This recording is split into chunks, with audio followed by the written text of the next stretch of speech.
Hey, good morning, y'all. How y'all doing? Y'all see it's the crack of fucking dawn and I'm at work, right? Okay. So, welcome to LadyMack Reacts, and this is episode 7, Heart to Hustle. So, I do apologize for not being on time. I do have a hectic schedule now, and I really didn't know how hard it was going to be to juggle everything that I'm doing, and I'm thinking about taking a back seat to commentating right now. So, y'all let me know. Should I just do it on my tarot channel? And like go live and talk about the show and then do like a tarot reading after, or like pull some cards? What y'all think? Y'all let me know, because I think that's what I'm gonna do, because it's hard having 2 channels and I work and shit all week. Anyway, the episode 7 opens up with Chloe and Latoria.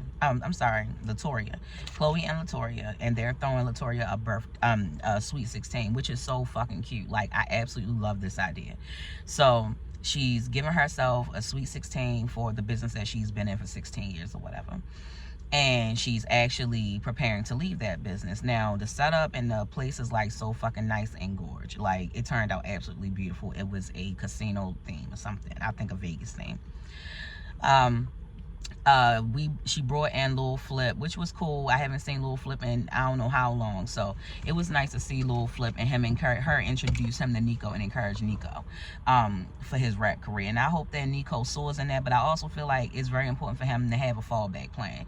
For some reason, when we're young, we think that something is going to take off and that's going to be like our everything, and sometimes we have to make sure that we have a fallback plan. But to be honest, in a position that Nico was in, this bang, I wasn't feeling it this morning. To be honest, the position that he's in with his mom making the money that she makes, he's able to pursue his rap career only. And as a mom, I would definitely encourage him to have a backup plan, because that plan may or may not work. Not saying that it won't, it might, and it definitely could, but let's have a fallback plan. You know, like, let's go to school, let's get some credentials, so that if the music doesn't plan out where you can be the artist, maybe you can be the engineer. They make even more money. Just saying. Just a thought. So, and I'm gonna breeze through this because I'm gonna do 7 and 8 in this, and I'm gonna try to get it done in 30 minutes. Because I'll hit the clock in. So then we go to LaBria and her hubby, and they talk to their son, and they're addressing his grades and stuff like that. Now, I want to say that I'm very happy that his mom allowed him to just go ahead and go to the dad house. I do the same thing. I'm going to allow you to make the choices, and you can go and live wherever you want to live, but the grades must stay the same. And it's very important that both parents are on one accord. As y'all know, I'm definitely that other parent. I'm not even gonna. We don't talk. And basically, that's because at one point he was harassing me, and it was set in stone from my lawyer, approved by a judge, that the only way he can communicate with me is through email. And now we communicate through his mom, which is fine with me. But he's very difficult to deal with. So with LaBria, I hope that her situation isn't as severe as mine, and hopefully they can communicate about his grades and they're on the same page with the grades. You know what I'm saying? So, the stepfather feels slighted because he feels like he's picking his dad over him, and he's telling him that, yeah, you should have a relationship with your dad, and I want you to have a relationship with your dad, but I don't know if I'm going to invest in your college and shit. Like, I ain't like that. If you gonna do it, sir. I hate when people fish you, like, play games with you, like you fishing to see, like, will this change your mind and sway you. I don't like that. So that's something that you should not have said. Everything else that y'all was encouraging him to get to know him, to be around his father, but the grades can't slip, and that stuff was great. But you throwing in, you're not sure if you're going to invest in this man's college and shit like that. Regardless of what his decision is or where he wants to live, you should still invest in his college, because you have adopted him as your son.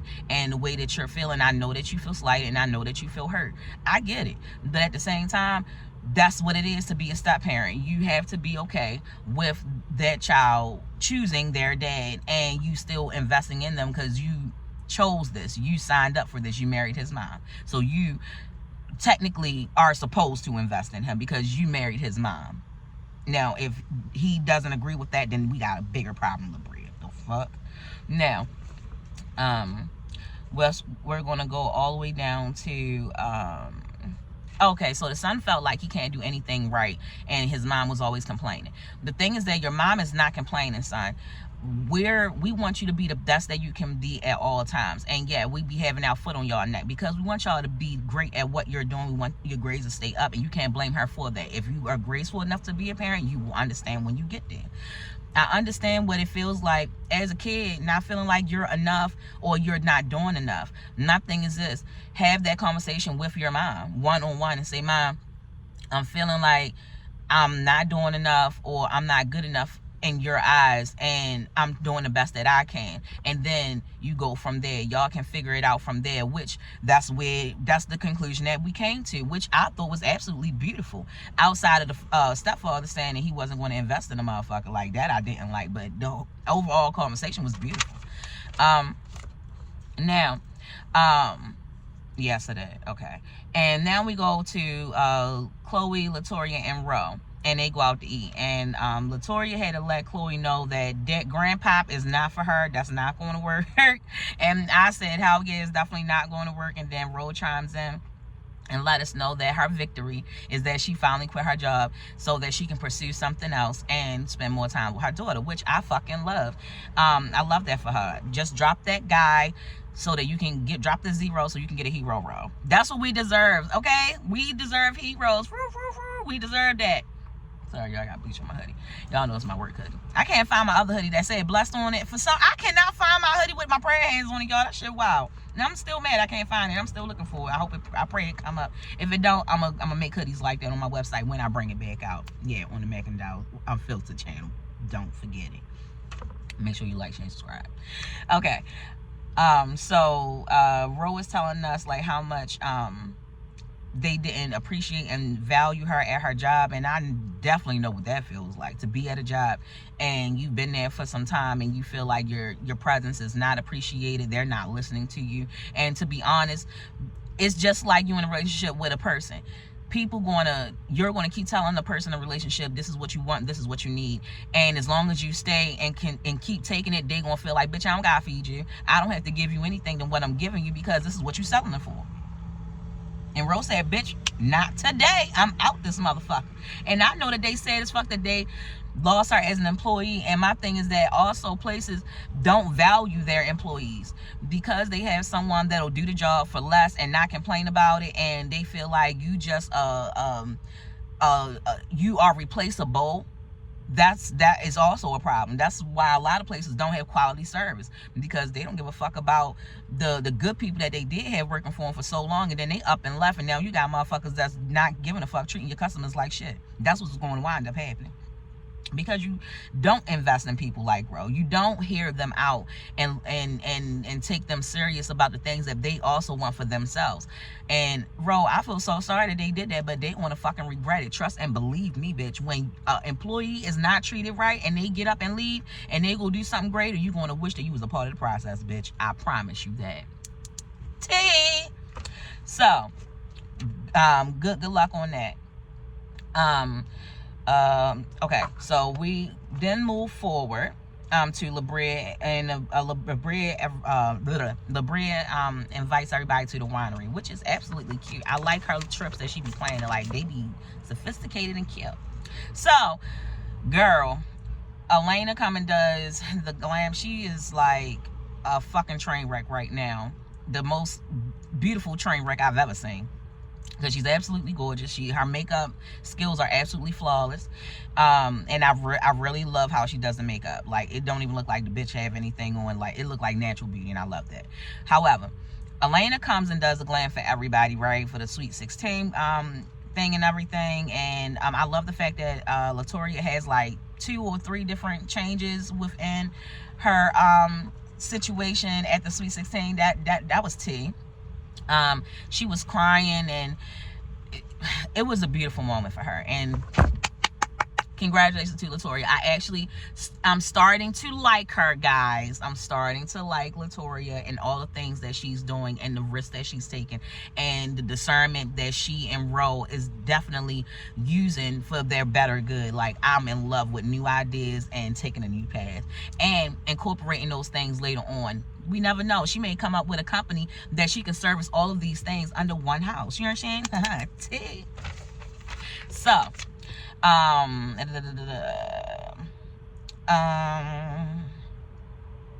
let's see. Okay, I talk about Latoya looking nice or whatever.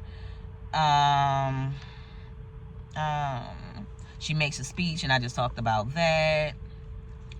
She talked about her dad and how much he meant to her, and how much he was a part of her growing process and what she has done. And I thought that was absolutely beautiful too. Her speech was amazing. Like the tears, I could tell that it was all super duper genuine. This is the nicest I've ever seen her. This is the most brightest I've seen her on the show as of yet.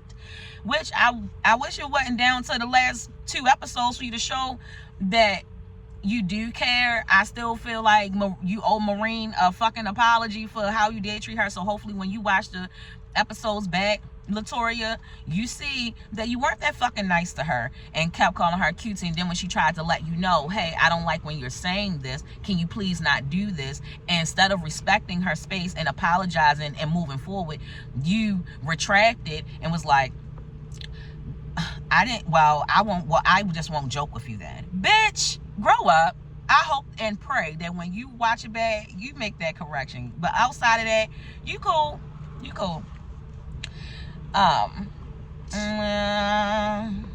Let's see.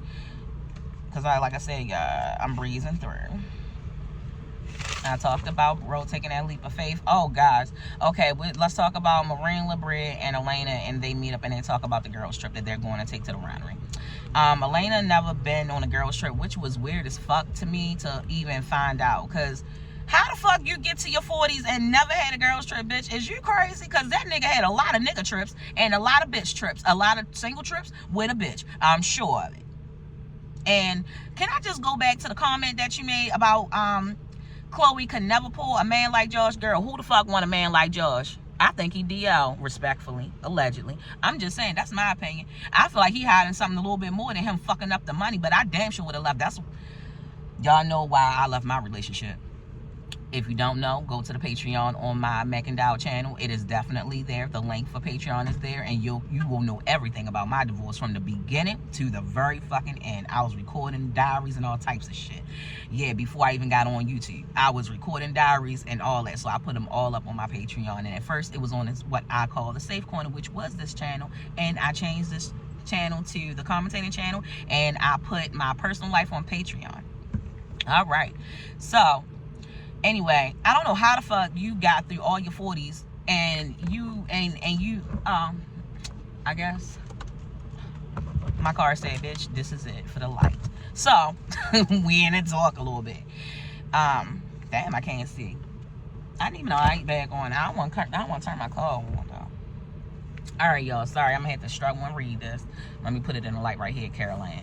So I feel like you probably just been a workaholic and everything this whole 40 years. You never enjoyed yourself because, again, I don't know how you didn't go on a girls' trip or you lying about it. Either one.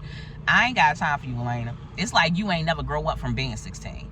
I wouldn't want, I'm not sure if a mature man is even on your level, or YN might be on your level, because you stuck being in high school, respectfully, making a whole lot of money, looking good as fuck while you doing it, you know. But let's move forward. I ain't about to get in. I'm going to get into you, bitch, but in the next 10 minutes on the season finale, because bitch, you was tripping. You was really tripping. So I'm trying to find some light, y'all. Let me hold it up right here. Damn, that's still not all that great.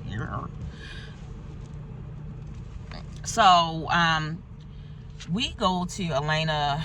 Yeah, the girls are talking about her never having a girls trip, and they are promoting her to have the girls trip and how much they're excited for her to have her first girls trip and to make it like memorable and stuff like that, which is great. So then the scene moves to a therapy scene, and you have Elena and her now. She petitioned for divorce. So now they're in litigation, I guess, but at the time they were still married. He was claiming that he was working on it, but he really wasn't. I tried to tell you, all the girls tried to tell you too, girl, y'all relationship over, just move the fuck on.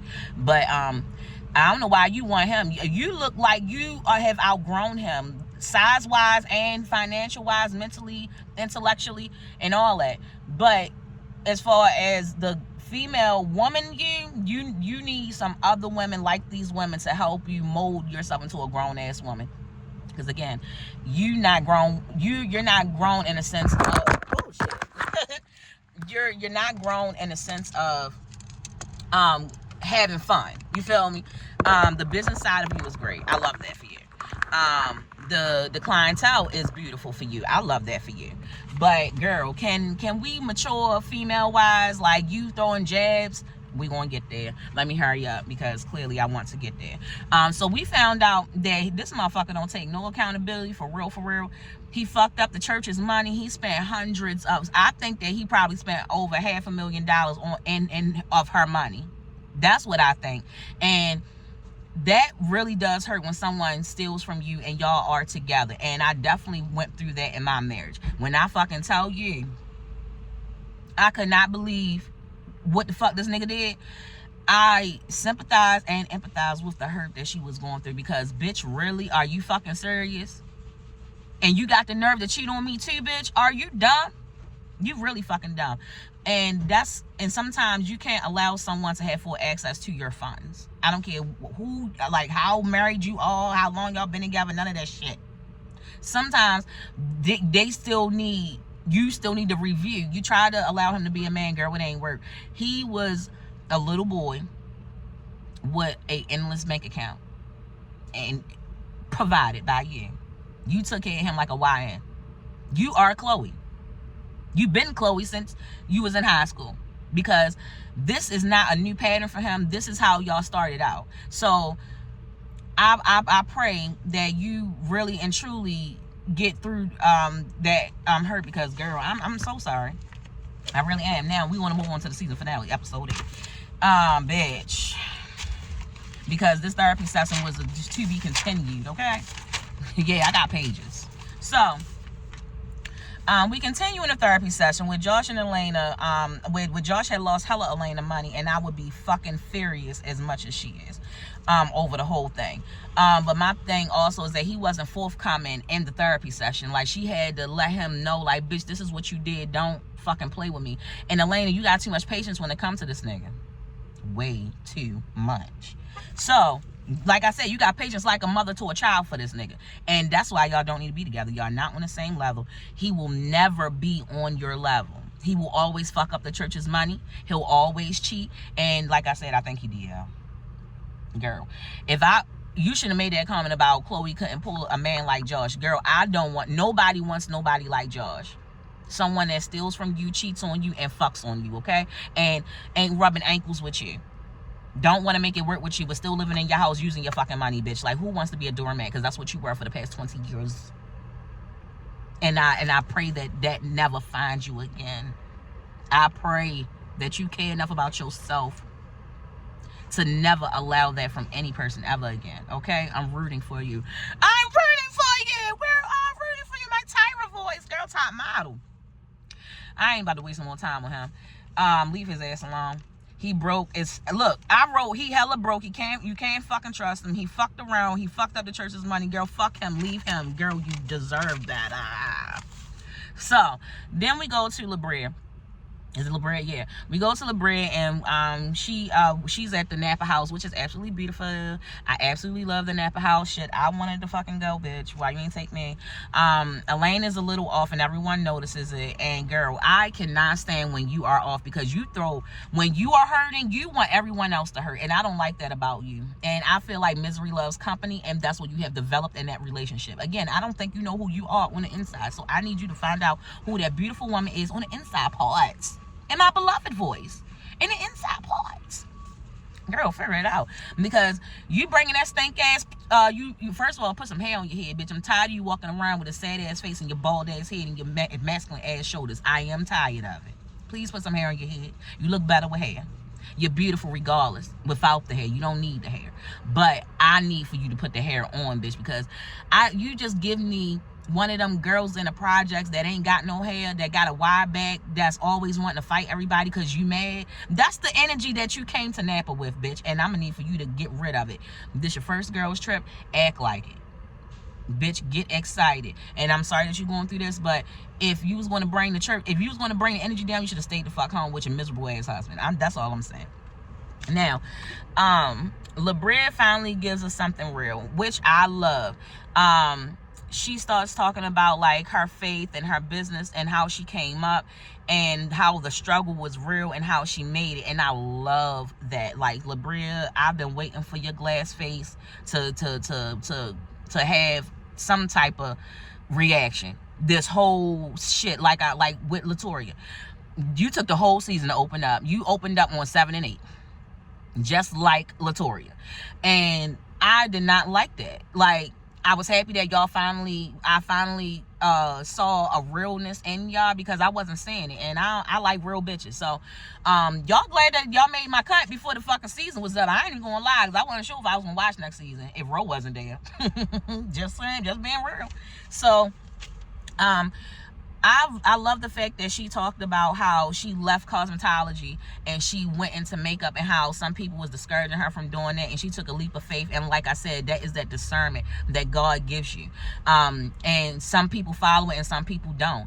And me, myself, I'm gonna follow my discernment. Other people may not understand your journey. It's not for them to understand, because it's not their journey. You feel me? So I was so happy that Ro, LaBrea, Latoya, all of them was taking a leap of faith and just doing what the fuck their discernment and God was directing them to do. Come through, church. Church in the wild. Y'all know it's out of wild over this motherfucker here and shit. So then she was talking about how she met her husband and this and that, and I love that. Like, she built herself up. She took a L, built herself up again, met the love of her life. T, I want that to be me. T, come through, spirit. So I love that for her. I love that when she and her husband got together, they both had their own and they came together. I absolutely love that. You know what I'm saying? Nobody can say what I did for you, and that ain't even a conversation, and I love that. So then we talk about Ro. And we talk about her soft girl era. And I'm in my soft girl era too. Like, I've never been in a soft girl era, and I'm loving it for me. Like, I'm cool with what I'm doing every day now. The drive is a bitch, and that's why I'm looking to move closer to where I work. But outside of that, taking my energy away, I'm cool. I'm very cool. I really like it. And I'm going to be starting school soon, because I wasn't sure if I wanted to go back. And then this process of what I am doing now was so hectic that I couldn't start in the fall because I was so stressed out all the fucking time. And now it's like I'm trying to just regulate my schedule. And once I regulate my schedule, and it should be regulated right around the holiday time-ish. So January, yeah, spring, here I come, mortuary science. So, because I got some credits when I was in school for RN, and I'm not letting my biology, sociology, and psychology go to waste, bitch. I'm just not. You know what I'm saying? So, yeah. And I love that for Ro. And I put me too, girl, and I'm loving it. So Ro is loving on her, and I definitely understand, because girl, I'm definitely loving on me, because who gonna love on me better than me, baby? And the Most High. So me and Ro, I definitely feel you, girl. I wish that I could like meet you just so I could give you a hug, because those flowers that you were giving at the end were definitely a representation of your spirit, and I was absolutely in love with your idea, LaBrea. I was absolutely over the moon with how you gave all the women. Let's get there. I'm sorry, y'all. This was like the best episode. All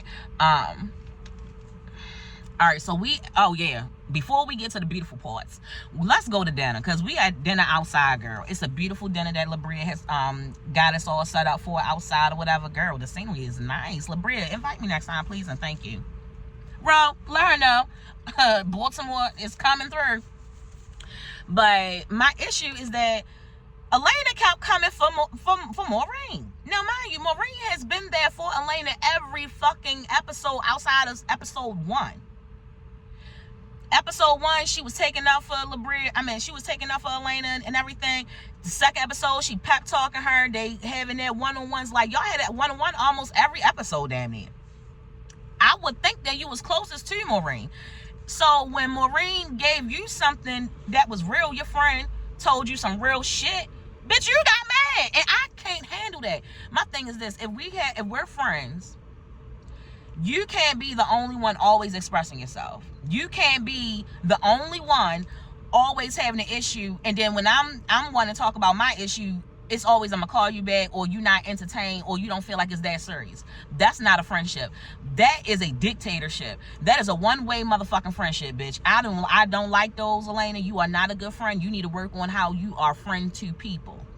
And I think this bang's getting on my nerves. And again, I think you developed that as you was in this miserable ass relationship your whole life. And this is something that you really need to shape, because Maureen is a very good friend to have. This is a very good group of ladies to be friends with. And they can be there for you. You just have to allow them to be there for you.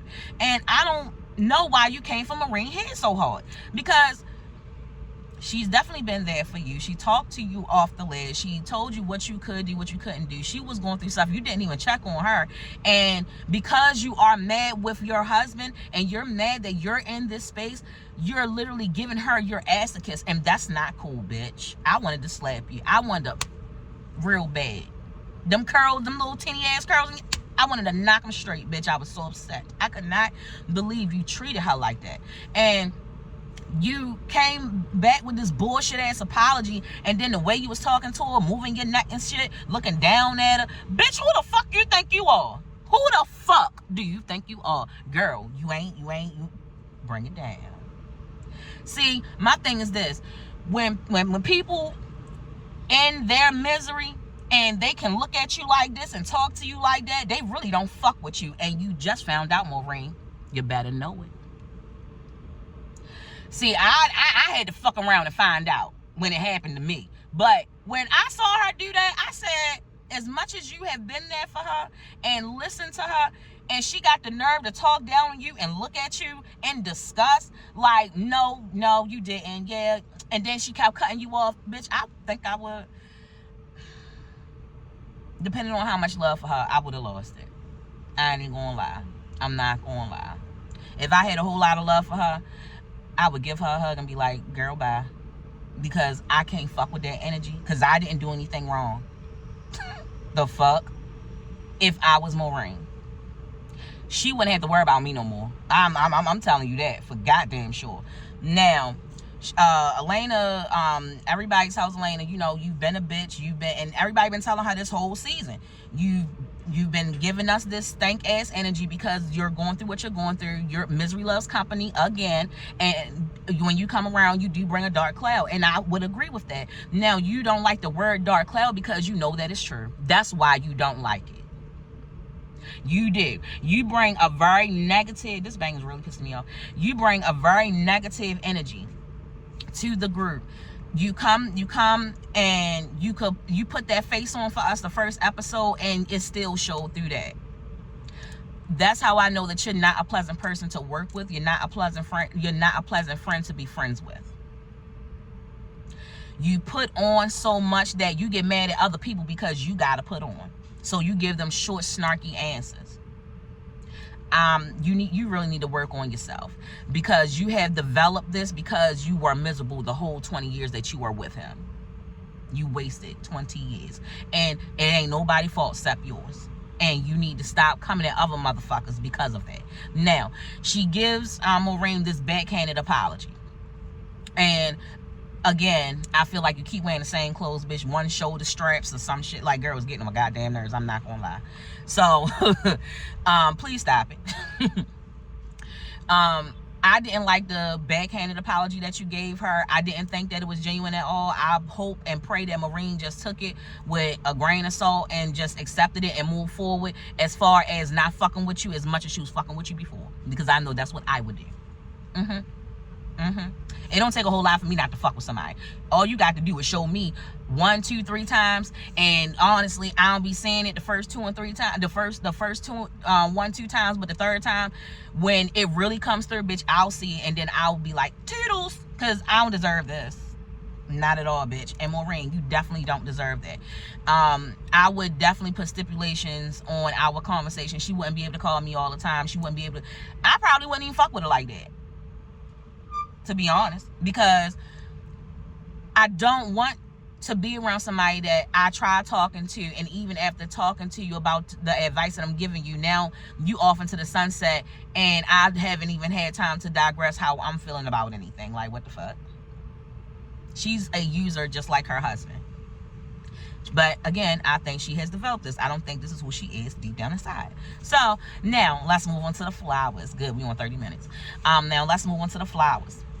The flowers were absolutely fucking gorgeous that she gave to everyone. Labria, shout out to you, because you personalized everyone's flower gift box. And you represented, I didn't write down what all the flowers represented to each person, but I remember, like, all of the flowers definitely were beautiful, and they all represented that person to a T. Everything that you said, Labria, was absolutely spot on with everybody. So I love that moment, especially the moment with Ro, because Ro really gives me like a warm feeling in my heart. It's something about her, and it's something in her eyes. Like, it's something, like, she'll give you the shirt off her back. It's like, I can really tell that. Like, I really feel that from her. I can tell that she's a good friend. Now let's move. That is kind of like when the season ends. Yeah, it's a new day for everybody. Okay, I talked about the dark comment. Yep, I talked about that. Okay, yeah, so that was the end of the season, and shout out to everyone that was on the show as a main character. Shout out to everybody that produced it. It was absolutely beautiful. I loved it. I think that Elena need to do some soul searching. Labria, Ro, and Labrina, y'all are like tea. It's giving tea, okay? And you're tea too, Elena. You just need to get your attitude together. Like, nobody wants a sourpuss around. And when you are wrong about something, you can't take the L. You just want to throw more shade. I don't like that. I do not like that. That is ugly for you. It made you look ugly. Okay? It was not becoming of a remarkable woman. As my mom's group that she belonged to, the Remarkable Women. Shout out to all of the remarkable women that's a part of that association. You know what I'm saying? But I want to say that the season was awesome. I loved it. Can't wait for season 2, and prayerfully I'll be definitely reviewing like right after I watch the episode when I do that. So I love y'all. Support my channel. I really appreciate it. Don't forget to like, share, and subscribe. Tell a friend, you know what I'm saying? LadyMack Reacts, Mac and Dow 7, Raw Unfiltered Tarot. Yeah, we up in this bitch. Shout out to Moochie. She definitely want to get me an intro together at some point. She's on vacation right now, living it up, and I wish I could go where she at right now because it's a little bit warmer. I love y'all. Y'all make sure to stay prayed up, drink plenty of water, treat people how you want them to be treated. Feed people that can't feed themselves, and let's vibrate higher, y'all. And I'm out this bitch. Peace.